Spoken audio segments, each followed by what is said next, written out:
आप सभी का एक बार फिर से स्वागत है आपके अपने YouTube चैनल में। You all are welcome once again in our YouTube channel. साथियों, आज सबसे पहले बसंत पंचमी और माँ सरस्वती की हार्दिक शुभकामनाएं। आप सभी को हमारी तरफ से इनकी हार्दिक शुभकामनाएं।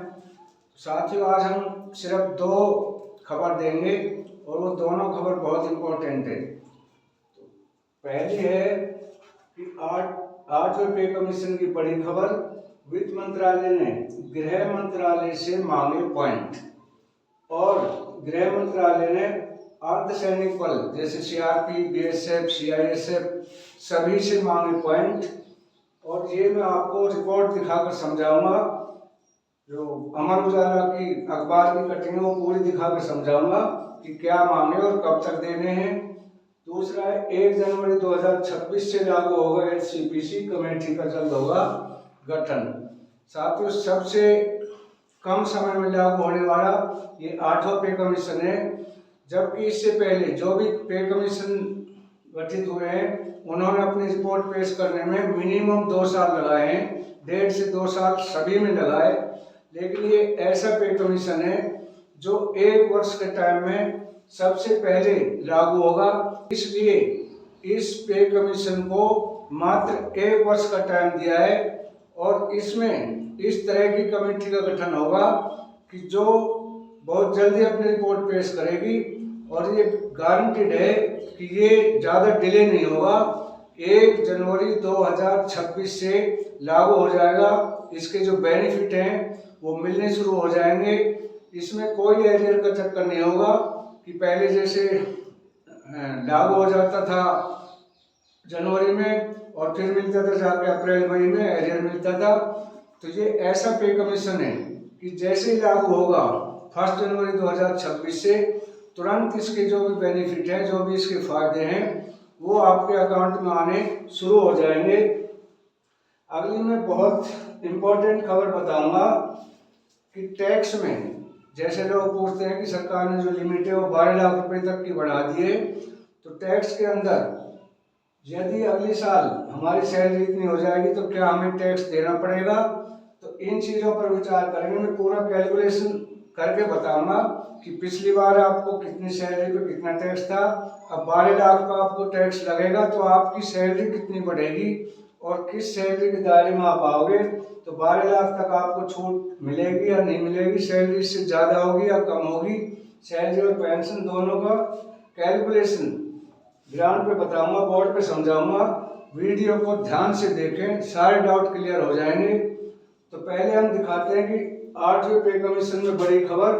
तो इसके अमर उजाला की मैं खबर दिखाता हूँ, आप इस खबर को ध्यान से देखें। तो ये है अमर उजाला की खबर। जो खबर देख पा रहे हो आप स्क्रीन पे, ये बेहद महत्वपूर्ण खबर है, क्योंकि इस खबर से पता चलता है कि वित्त मंत्रालय ने अब गृह मंत्रालय से भी जो टर्म्स एंड रेफरेंसेज हैं वो तय 8वें पे कमीशन में जो लगने हैं, लागू होने हैं, उनका डेटा मांगा है।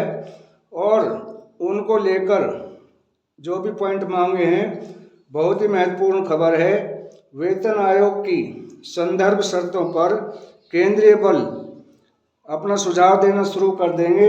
तो 3 फरवरी तक इसकी लास्ट डेट है। 3 फरवरी तक की लास्ट डेट दिएगी। 3 फरवरी तक इसकी कॉपी सरकार को भेजें। अब सरकार ने कमर कस ली है, सरकार पूरी तरह से तैयारी में जुट गई है कि 8वां वेतन आयोग 1 जनवरी 2026 से ही लागू करना है।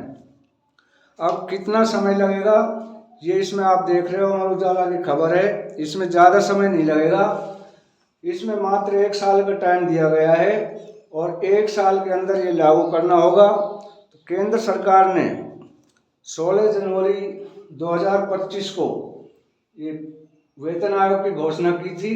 उसके बाद बजट का हमारा बीच में काम आ गया था, बजट का। अब बजट सब क्लियर हो चुके हैं। अब सरकार ने पूरी तरह से कमर कस ली है और दी गई समय सीमा में इस वेतन आयोग को लागू करना सरकार का पहला पॉइंट बन गया है। तो इसमें ज़्यादा समय नहीं लगेगा। पहले इसके लिए देश विदेश से और देश विदेश से डाटे इकट्ठे होते थे, हर जगह जाकर डाटे इकट्ठे होते थे।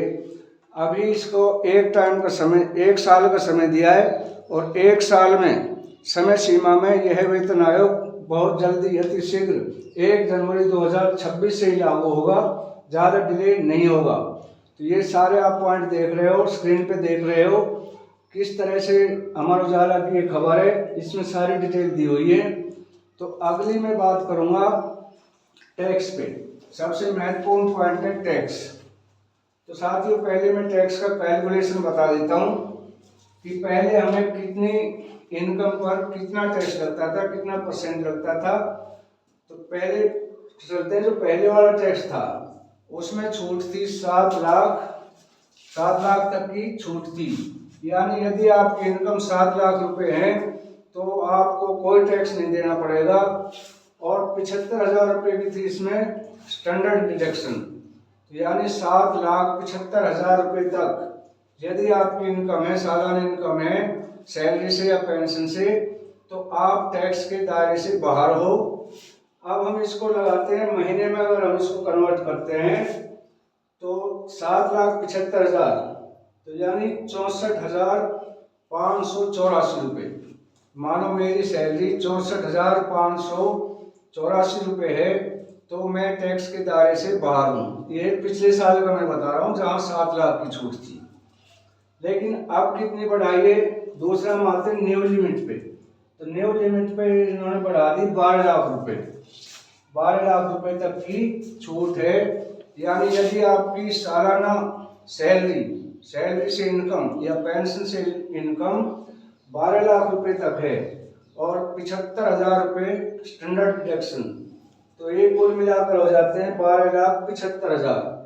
यानी अगली साल आपकी 12,75,000 रुपये तक सालाना इनकम है तो आपको टैक्स नहीं लगेगा। क्यों नहीं लगेगा, अब इसका भी मैं कैलकुलेशन बता रहा हूँ कितने % आपकी सैलरी बढ़ेगी। तो सालाना इनकम ये होगी 12,75,000 से 1,06,250 रुपये। यानी आपकी सैलरी या पेंशन एक महीने की 1,06,250 रुपये हैं तो आप टैक्स के दायरे से बाहर हैं। क्यों बाहर हैं कि अब बढ़ी कितनी, पहले यहाँ पे 7 थी, यहाँ 12 थी, तो कितने % बढ़ा दी, 64.5%। यानी इतनी आपकी टैक्स की लिमिट बढ़ गई। अब फिटमेंट फैक्टर से हम इसको करते हैं, फिटमेंट फैक्टर 1.62 का बनता है। क्यों बनता है कि जब हमारी सैलरी 50% हमारी मर्ज हो जाती है बेसिक में, और डीए ये लगाओ जनवरी तक 62 या 63% पहुंचेगा, तो यदि 62% भी पहुंचता है तो भी हमारा हो जाता है फिटमेंट फैक्टर 1.62। क्यों हो जाता है, क्योंकि पिछले जो वेतन आयोग था उसके अंदर डीए 125% था, तो उसके हिसाब से फिटमेंट फैक्टर बनता है। 125 के हिसाब से 2.57 बना था और उसी फिटमेंट फैक्टर से आपकी सैलरी और पेंशन फिक्स की जाती है। तो अब ये हो गया कि 62% हमारे डीए हो जाता है। तो यदि हम 62% डीए को अपनी बेसिक में मर्ज करते हैं तो इसको कैलकुलेशन कर लो, 62 इंटू 1.62 वही आपका निकल के आ जाएगा। तो ये होगा आपका फिटमेंट फैक्टर। ये क्लियर हो चुका है क्योंकि फिटमेंट फैक्टर हमेशा डीए के हिसाब से बढ़ता है, तो 1.62 से ज़्यादा फिटमेंट फैक्टर नहीं होगा। और आपकी सैलरी 12 लाख तक छूट तक है, तो यदि आपकी सैलरी 1,06,250 रुपये प्रति माह हो जाती है तो भी आप टैक्स के दायरे से बाहर हैं। साथियों ये थी आज की महत्वपूर्ण जानकारी। वीडियो अच्छी लगे तो लाइक शेयर और सब्सक्राइब करना। कल फिर मिलेंगे इसी तरह की इम्पोर्टेंट महत्वपूर्ण जानकारी को लेकर। तब तक के लिए जय हिंद, जय भारत।